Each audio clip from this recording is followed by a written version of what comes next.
আসসালামু আলাইকুম। ২০২৬ সালের এসএসসি পরীক্ষার্থীরা, তোমাদের জন্য আজকে আরও একটি নতুন ভিডিও নিয়ে হাজির হলাম।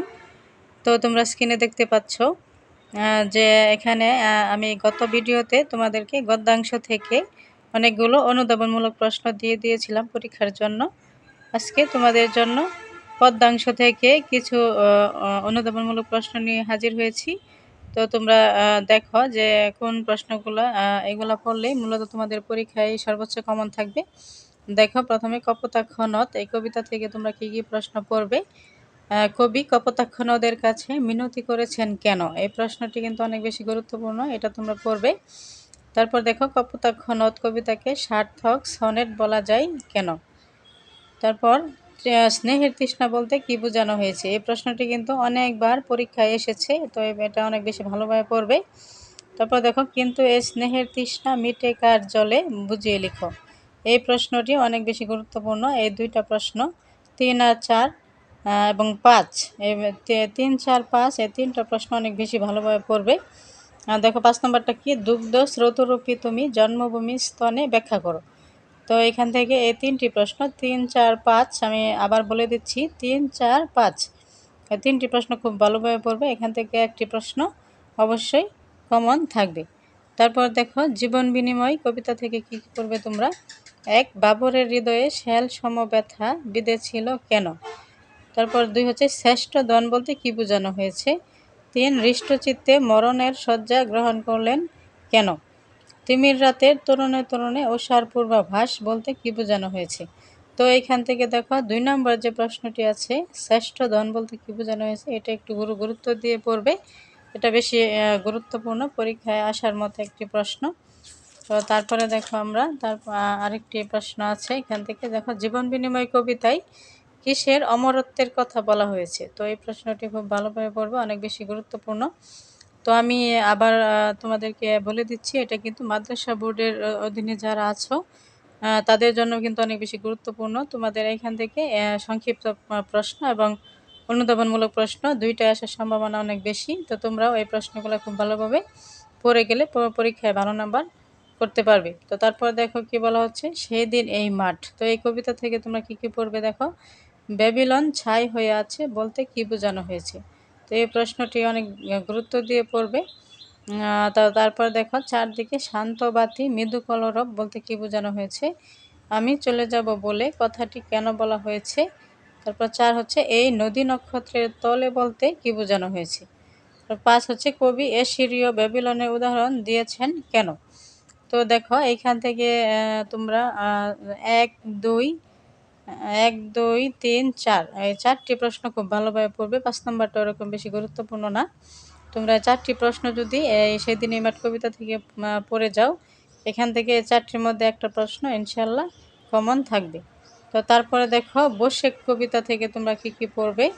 বসেক কবিতা থেকে এখানে কিন্তু বলা হচ্ছে যে পবনের কাছে কবি মিনতি করেছেন কেন। পবন মানে হচ্ছে বাতাস, তো বাতাসের কাছে কবি কেন মিনতি করেছেন, এই প্রশ্নটা অনেক বেশি গুরুত্বপূর্ণ, এটা থেকে কিন্তু পরীক্ষায় আসতে পারে। তারপর দেখো কি বলা হচ্ছে, মেঘদূত বলতে কি বুঝো। তো মেঘদূত বলতে কি বুঝো এটা খুব ভালোভাবে তোমরা পড়ে নিবা, গাইড থেকে প্রশ্নগুলো বের করে খুঁজে খুঁজে পড়ে নিবা। তারপর দেখো, গরিব মাঝির পালের দড়ি ছিঁড়ে কি লাভ বলতে কবি কি বুঝিয়েছেন। তো এই প্রশ্নটি তোমরা পড়বা, এটা পরীক্ষায় আসতে পারে। তবে এমন নিষ্ঠুর কেন হলে বাতাস বলতে কি বুঝিয়েছেন।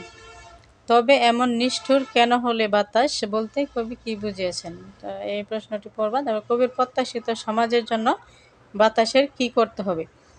তো এই প্রশ্নটি পড়বা। তো আমি তোমাদেরকে এখান থেকে আবার বলে দিচ্ছি, এখান থেকে তোমরা ৩, ৪, ৫ এই ৩টি প্রশ্ন অনেক বেশি ভালোভাবে পড়বা। এই ৩টি প্রশ্ন, সরি ১ নম্বর প্রশ্নটা আমি বলিনি। এখান থেকে তোমরা ১, তারপরে হচ্ছে ৩, ৪, ৫ এই ৩টি প্রশ্ন, এই ৪টি প্রশ্ন খুব ভালোভাবে পড়বা। ৪টি থেকে অবশ্যই একটি প্রশ্ন কমন থাকবে। তো তোমাদেরকে আমি আগেও বলেছি যে অনুধাবনমূলক প্রশ্ন আসলে কিভাবে লিখতে হবে, লেখার নিয়ম। তো এটা 2টা পয়েন্ট আকারে লিখতে হবে, ক এবং খ। এই 2টি প্রশ্ন তোমাকে 1 পৃষ্ঠার মধ্যে লিখতে হবে। তো 1 পৃষ্ঠার মধ্যে লেখার সময় তোমাকে এটি 2টি পয়েন্ট আকারে লিখতে হবে। যে প্রথমে তুমি এক কথায়, যে এখানে আসলে কেন এই কথা বলা হয়েছে এক কথায় লিখবা, তারপরে এটা কি কেন কিভাবে বলা হয়েছে বা কী প্রেক্ষিতে কে বলেছেন এই বিষয়টি তুমি একটু বুঝিয়ে ব্যাখ্যা করবা।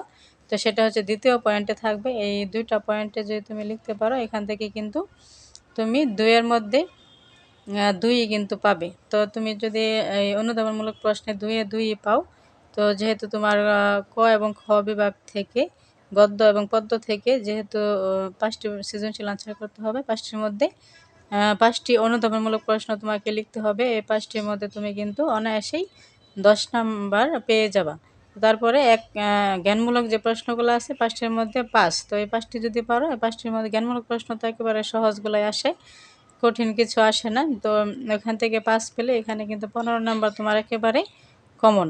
তো আর ঘ কিভাবে লিখবা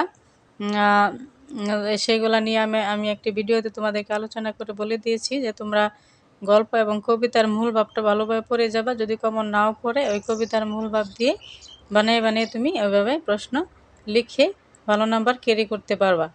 তো আমার ওই ভিডিওটি যদি তোমরা না দেখে থাকো যে সৃজনশীল প্রশ্ন কীভাবে বানিয়ে লিখতে হয় সেটা নিয়ে কিন্তু আমার একটি ভিডিও দেওয়া আছে। যদি তোমরা সেই ভিডিওটি দেখে না থাকো, তোমরা ওই ভিডিওটি দেখে অবশ্যই পরীক্ষার হলে যাবা, তাহলে তোমরা সৃজনশীলে খুব ভালো নাম্বার পাবা। তো এইভাবে যদি তুমি লিখতে পারো পরীক্ষায় A+ নিশ্চিত। তো তোমাদের সুস্বাস্থ্য এবং দীর্ঘায়ু কামনা করছি। তো তোমাদের জন্য অনেক বেশি দোয়া এবং ভালোবাসা রইল। তোমরা ভালোভাবে পরীক্ষা দাও। এই কথা বলে আমার আজকের ভিডিও এখানে শেষ করছি। ধন্যবাদ।